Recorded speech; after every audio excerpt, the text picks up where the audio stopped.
오늘은 성경적 자녀와 부모 관계라는 제목으로 은혜를 나누고자 합니다. 오늘 설교의 핵심 단어는 관계입니다. 기독교는 어떻게 보면 관계의 종교라고 해도 과언이 아닙니다. 인간의 가장 중요한 관계가 무엇일까라고 질문한다면 사도 바울은 오늘 에베소서 5장에서 인간관계에서 가장 중요한 세 가지를 우리에게 알려주고 있습니다. 아내와 남편의 관계, 자녀와 부모의 관계, 종과 상전의 관계, 즉 노사 관계, 이 세 가지입니다. 그런데 성경은 일관되게 이 세 가지의 수평적인 관계보다도 더 중요한 것이 있다라고 이야기합니다. 그것은 바로 하나님과의 관계가 어떻게 되어 있는가.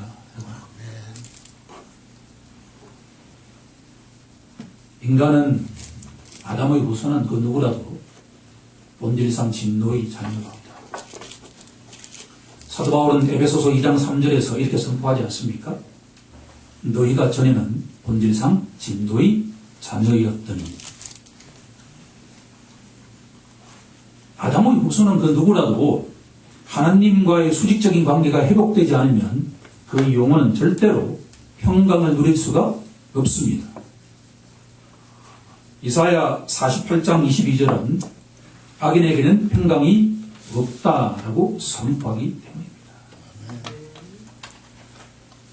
그러면 어떻게 하면 하나님과의 수직적 관계가 회복될 수 있을까라고 질문한다면 성경 66권은 일관되게 유일한 중보자 예수 그리스도의 십자가 보혈을 통해서만 하나님과의 관계가 회복된다고 선포하고 있습니다.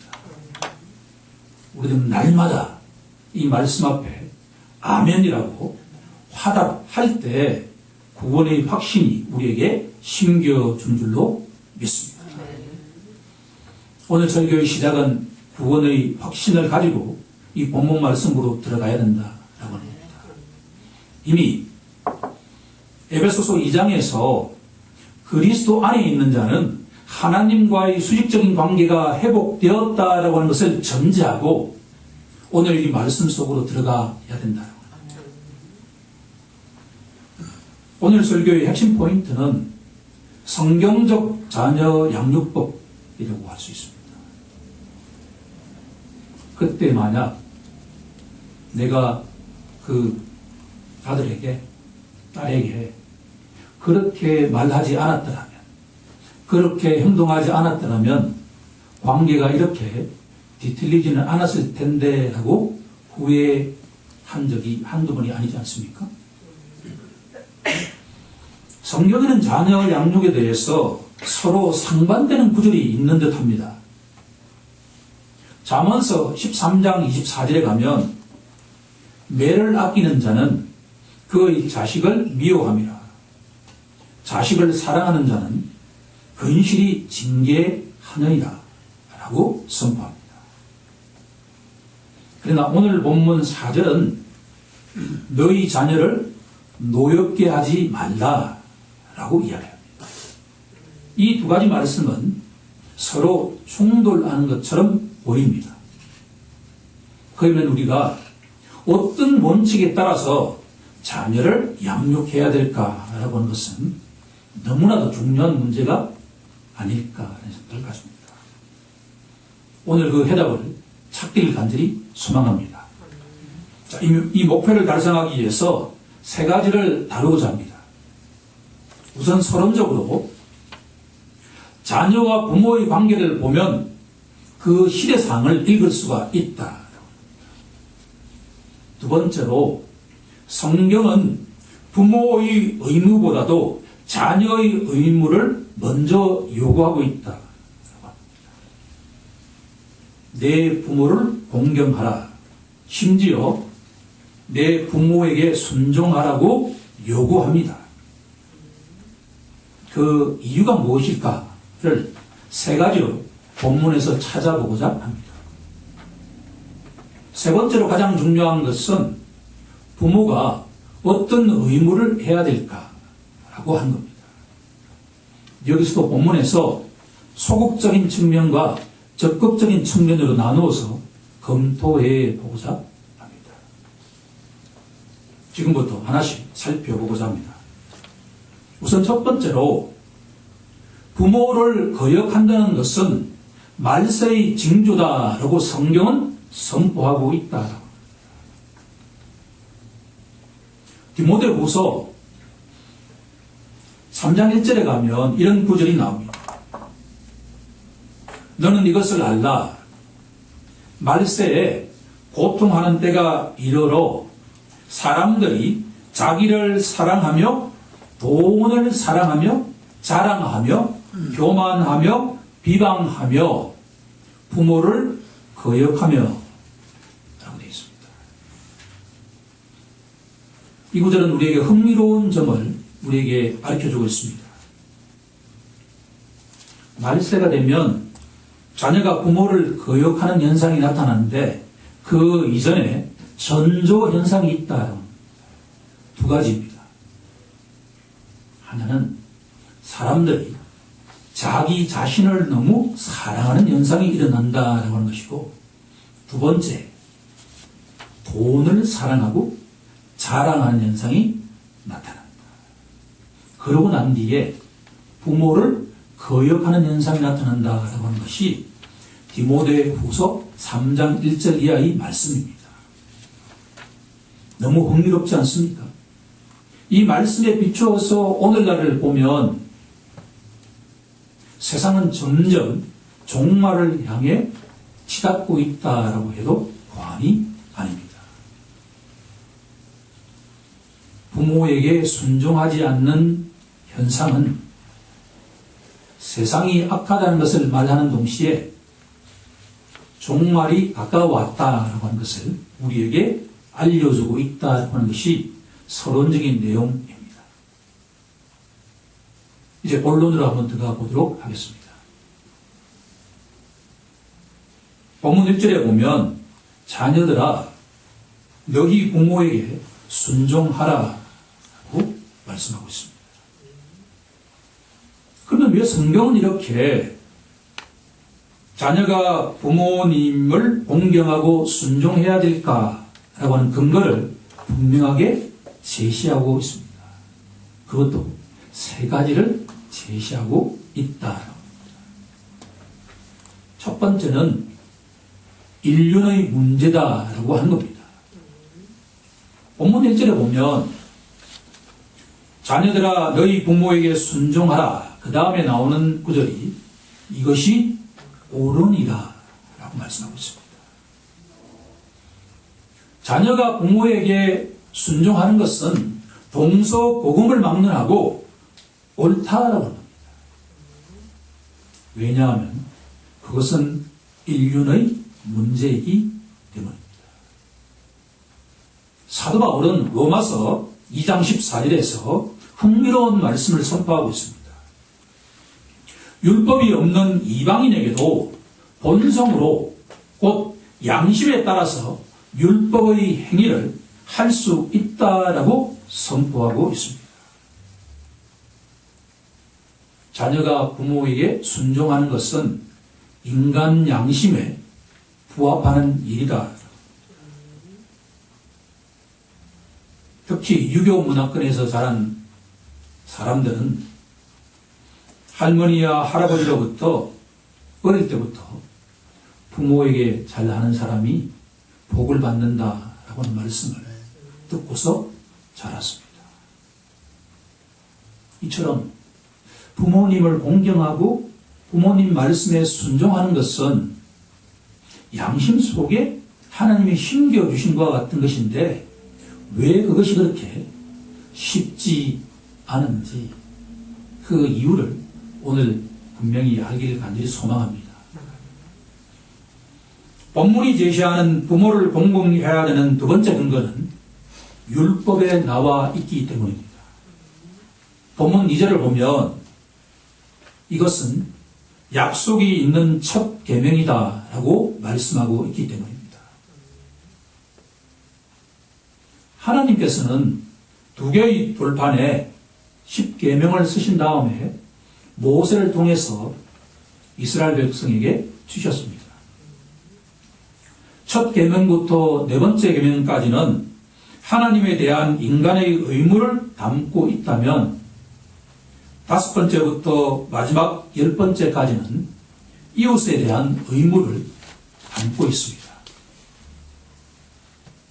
특히 다섯 번째 계명은 내 부모를 공경하라라는 계명입니다.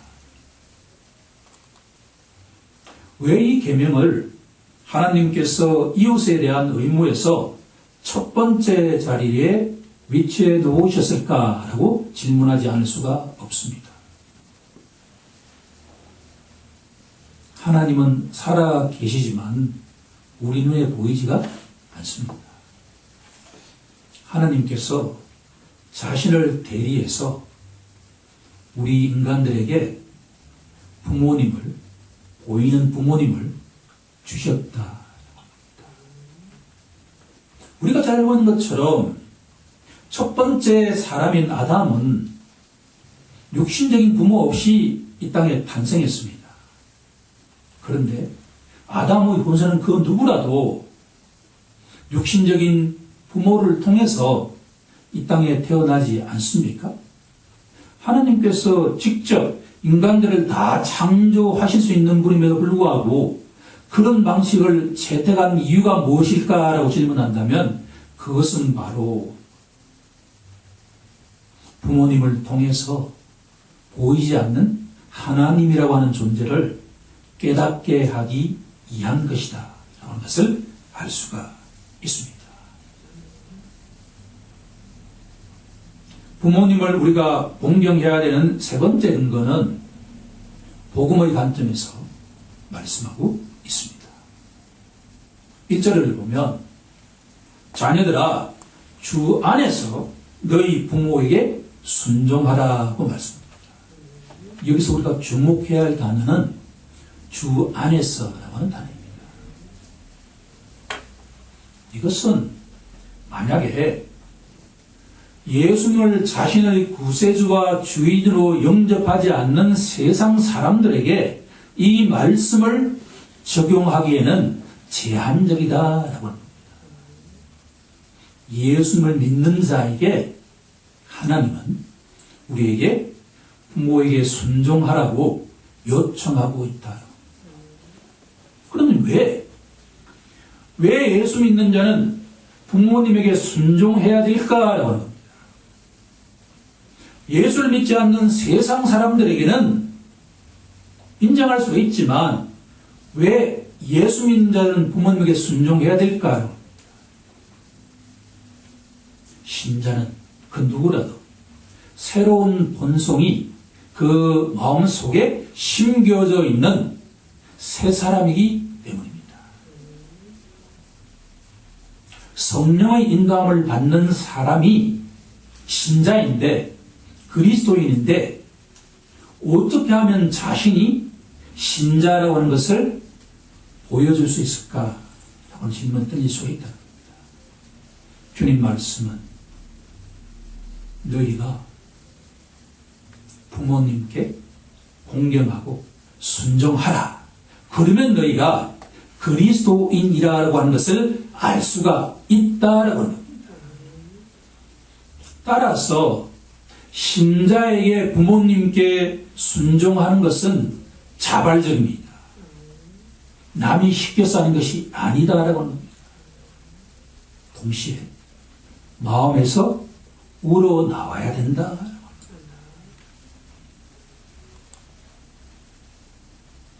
우리는 여기서 얼마나 많이 떨어져 있는지 스스로 점검해 보아야 할 것입니다. 예수를 믿는 자는 부모님을 공경하고 그 말씀에 순종하는 자가 되어야 된다는 것이 주님의 메시지입니다.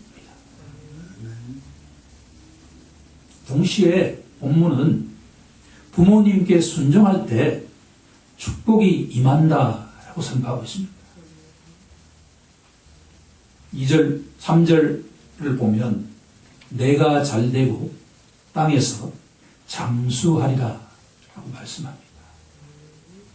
우리 할머니께서 그렇게 어린 시절 때 말씀하신 내용이 이 성경에서 그 기원이 되었다는 것을 알 수가 있습니다. 실질적으로 저희 경험에 의하면 부모님께 마음을 다해서 효도하는 그 자녀들이 많은 축복을 받는다라고 하는 것을 경험적으로 알 수가 있습니다. 부모님께 그렇게 악독하게 대했던 그 일가 친척들이 말년에 좋지 않은 모습을 보면 그것은 이 성경 말씀이 그대로 적용된다라고 하는 것을 알 수가 있습니다. 정리하면 신자가 부모님께 순종하는 것은 자발적이고 동시에 주님 마음에 합하는 것이기에 축복을 받지 않을 수가 없다라고 결론을 내릴 수가 있습니다. 그러면 오늘 가장 중요한 본론인 세 번째, 부모는 자녀를 어떻게 양육할 것인가 것입니다. 본문은 우리에게 소극적인 측면과 적극적인 측면 두 가지로 나누어서 제시하고 있습니다. 우선 소극적인 측면부터 본다면 4절에 아비들아, 부모들아, 너희 자녀를 노엽게 하지 말라라고 말씀하고 있습니다. 이 말씀을 쉽게 번역하면 너희 자녀를 격앙시키지 말라. 너희 자녀를 자극하여서 붕괴하게 하지 말라라는 의미입니다. 이 말씀 앞에 저 자신을 비추어 보니까 마음이 편하지 않았습니다. 내가 그때 그 말을 하지 않았더라면 어땠을까라는 생각을 하게 됩니다. 이 말씀의 포인트는 자녀는 하나님의 형상을 닮은 인격체다라고 합니다. 그런데 아이가 커나갈 때 특히 사춘기가 되면 자기 세계관이 형성되는 과정이기 때문에 모든 것들이 부정적입니다. 그럴 때 부모가 인내하면서 그 자녀가 사춘기 등을 잘 극복할 수 있도록 기다려주면서도 분명한 지침을 주어야 하는데 저 자신을 포함한 많은 부모들이 이 부분에서 실패의 경험을 가지고 있다라고 합니다. 어떤 부모가 자녀가 나쁘게 되기를 바라는 부모가 있을까요? 하지만 모든 자녀가 이 세상에서 부모가 바라는 대로 되는 것은 아니지 않습니까? 자, 그러면 적극적으로 부모가 어떻게 자녀를 양육하면 될까라고 하는 질문에 우리가 답해보고자 합니다. 우리 4절을 함께 합독해 보도록 하겠습니다. 시작. 또 아비들아, 너희 자녀를 노엽게 하지 말고 오직 주의 교훈과 훈계로 양육하라.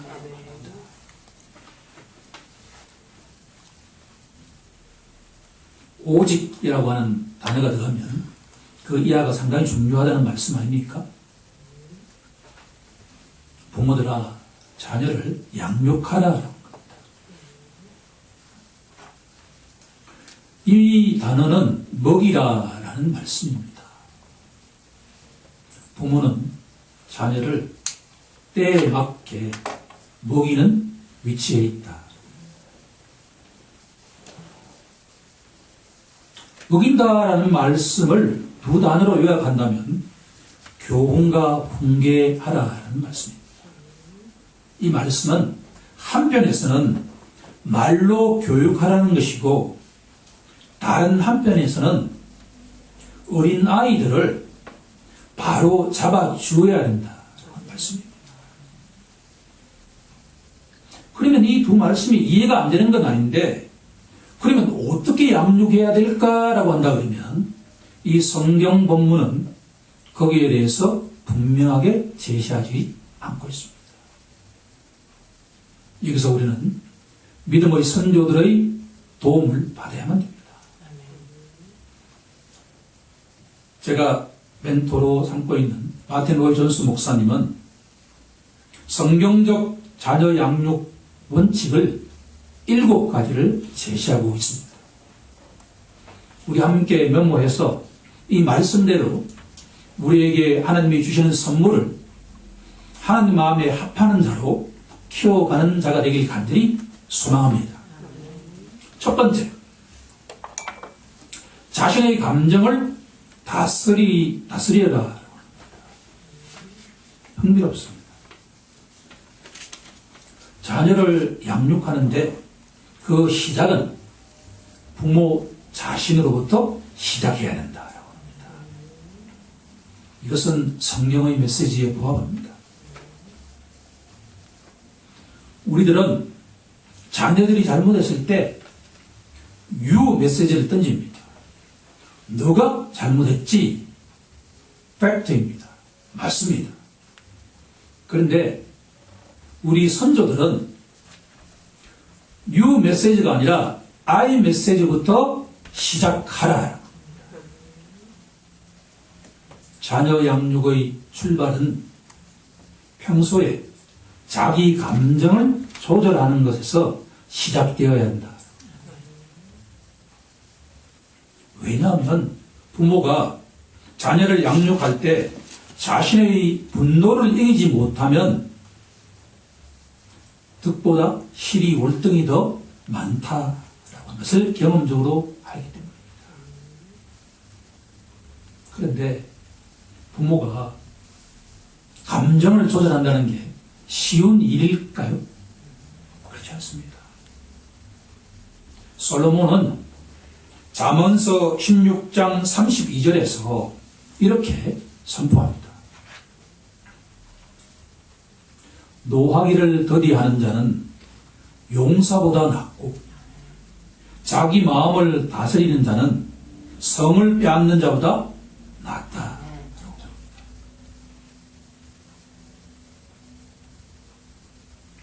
그러면 어떻게 하면 평소에 우리 마음을 조절할 수 있을까라고 질문한다면 성경은 우리에게 그 영적 비밀을 알려주고 있습니다. 바로 에베소서 5장 18절 말씀입니다. 우리가 너무나 잘 알고 있는 말씀 아닙니까? 술 취하지 말라. 이는 방탕한 것이 오직 성령으로 충만함을 받으라. 이런 말씀입니다. 이 에베소서 5장 18절 말씀은 아내와 남편의 관계는 물론이고 자녀와 부모의 관계, 종과 상전의 관계, 그 3가지 관계가 성경적인 관계가 되기 위해서는 모든 경우에 다 적용되어야 된다라고 하는 것이 성경의 메시지입니다. 부모가 자기 감정을 다스리기 위해서는 자기 힘으로는 절대로 불가능하다라고 합니다. 자기 힘이 아닌 하나님의 능력에 덧입힐 때 감정이 조절될 수가 있다. 그러면 자녀 양육의 출발은 자기 힘으로 하는 것이 아니라 하나님의 능력으로 하는 것이다라고 하는 것이 성경의 첫 번째 메시지입니다. 이것이 세상 사람과 예수를 믿는 자의 자녀 양육법의 차이가 아니겠습니까? 두 번째, 감정과 행동에 일관성이 있어야 된다라고 하는 겁니다. 일관성입니다.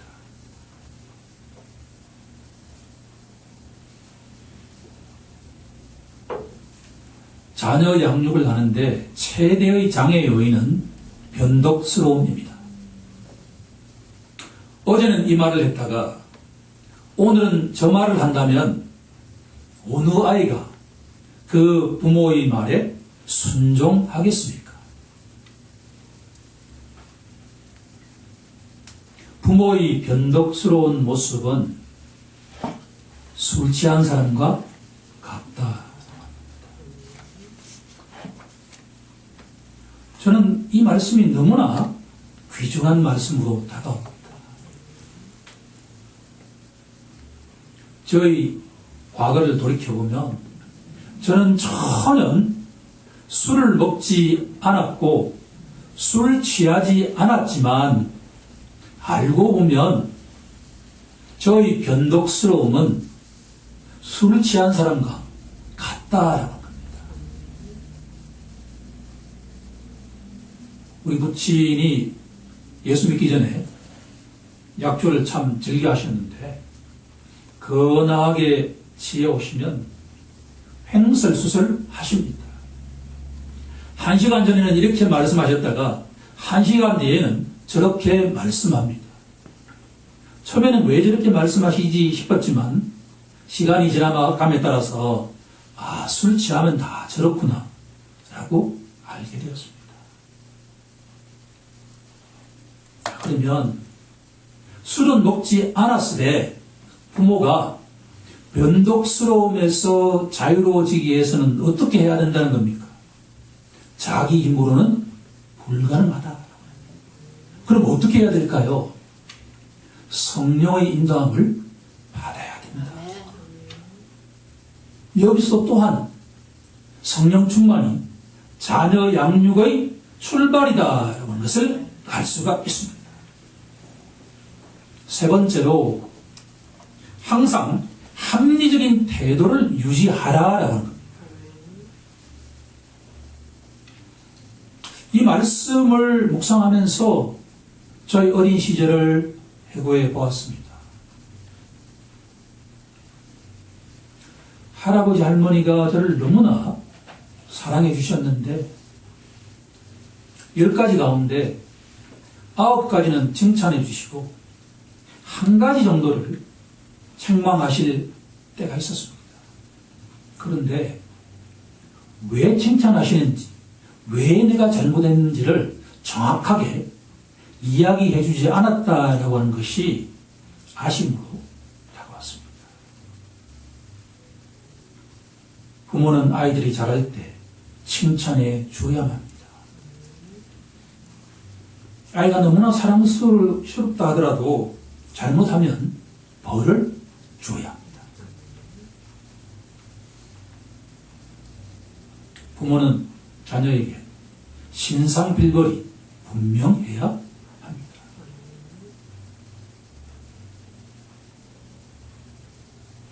예수를 믿고 의지하는 신자는 무엇에 의거해서 아이에게 신상빌벌을 할까라고 하는 질문을 우리가 던져보아야만 합니다.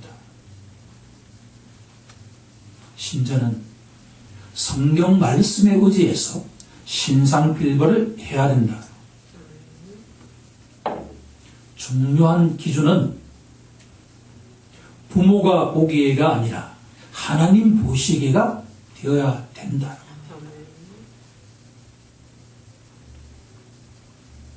사랑하는 누구야? 너가 무엇을 할 때 하나님이 기뻐하시는지, 너가 무엇을 할 때 하나님이 슬퍼하는지를 분명하게 가르쳐 주어야 한다라고 합니다. 만약에 우리 할아버지 할머니가 나에게 너무나 사랑을 많이 주셨지만 그때 성경 말씀에 입각해서 내가 사랑하는 것보다도 하나님은 너를 너무나 더 사랑하신다라고 하는 말씀을 내가 듣고 컸다면 지금보다도 월등히 더 사랑을 주는 자가 되지 않았습니까? 그런 생각을 하게 된다. 우리가 가장 경계해야 될 것은 아무 설명 없이 과도하게 칭찬하는 것. 과도하게 징벌할 때 그 아이는 빗나갈 가능성이 높다. 네 번째, 자녀의 유익을 위해서 행동하라라고 합니다.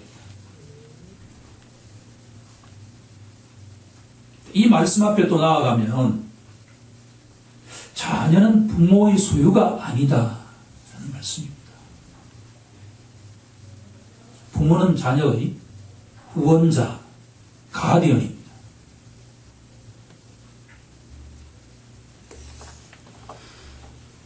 가디언으로서 부모는 자녀의 말을 공감적으로 경청해야만 합니다.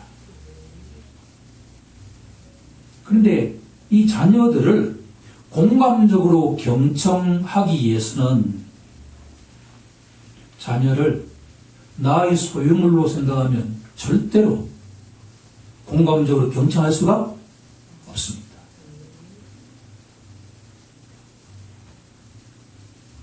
자녀의 말을 찬찬히 듣다 보면 그 자녀의 개성을 알게 되고, 그러다 보면 그 개성을 존중하는 방향으로 가이드할 수가 있을 것입니다.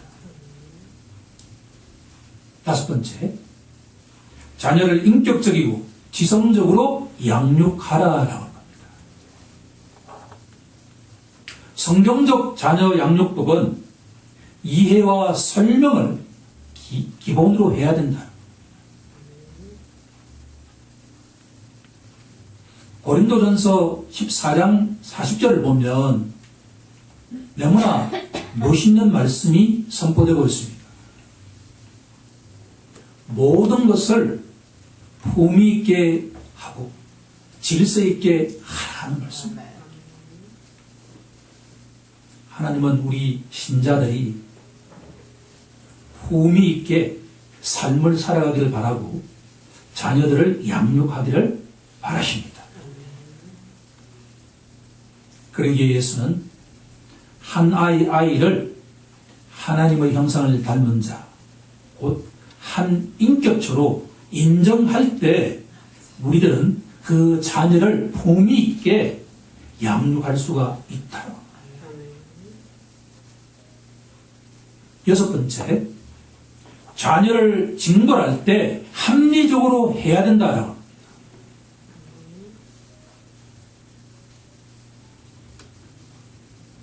이런 격언이 있습니다. 범죄에 따라서 적절한 형벌이 가해져야 한다.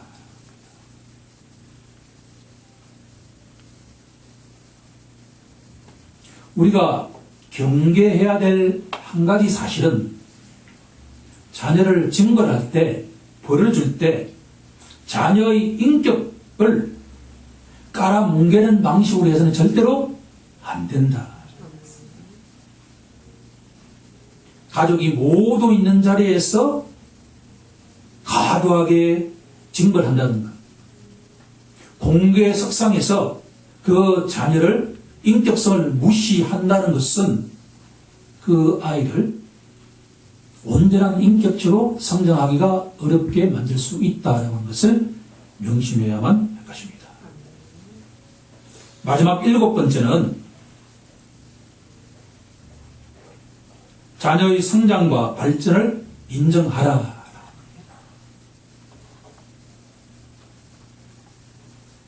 부모는 자녀가 나이를 먹어감에 따라서 대화법이 달라져야 된다. 사춘기 이전과 사춘기 시절과 사춘기 이후에 부모와 자녀의 대화법은 변화되어야 된다. 이제 설교를 정리해 보고자 합니다. 자녀는 하나님이 우리 가정에 보내신 선물입니다. 부모는 하나님이 위탁하신 자녀들의 가디언입니다. 후견인입니다. 자녀 양육의 출발은 유 메시지가 아니라 아이 메시지에서 시작해야 됩니다. 부모가 변화되는 것에서 찾아야만 합니다. 성경이 부모에게 요청하는 것은 너가 먼저 모델이 되라. 아이들은 부모의 말과 행동을 먹고 자라는 존재이기 때문입니다. 갈라디아서 6장 7절은 이렇게 선포합니다. 사람은 무엇으로 심든지 그대로 거두리라.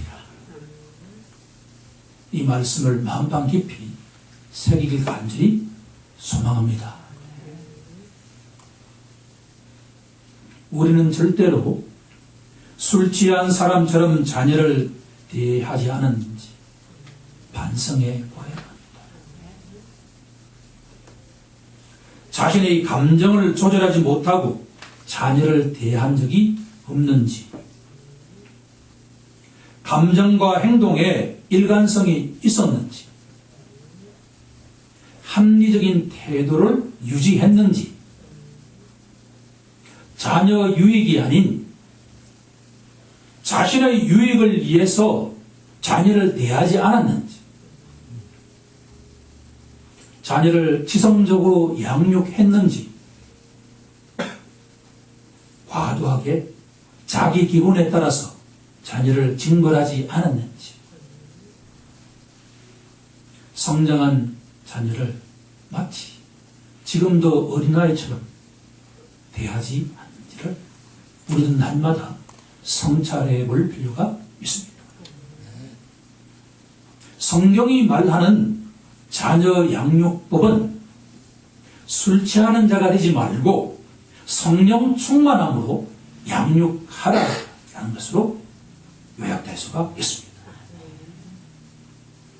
여기서 우리 부모들이 한 가지 기억할 것이 있습니다.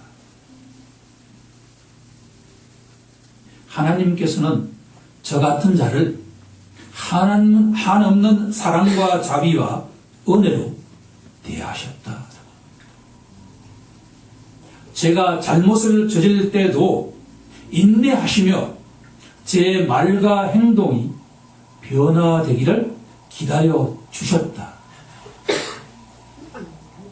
아무 자격 없는 저 같은 사람에게 하나님의 은혜로 구원을 받은 신자라고 한다면 자기 힘이 아닌 그리스도의 힘으로 자녀를 양육하는 자가 되어야 된다. 오늘도 주님은 말씀하십니다. 너희 안에 이 마음을 품으라. 곧 그리스도 예수의 마음이니. 주님 우리에게 요청하시는 자녀 양육법은 내 힘이 아니라 예수 그리스도의 마음으로 양육해야 된다라고 하는 겁니다. 우리 모두 주님의 마음으로 하나님이 맡기신 그 자녀들을 주님의 사랑으로 양육해 가길 우리 주 예수 그리스도 이름으로 간절히 축원하옵나이다. 아멘.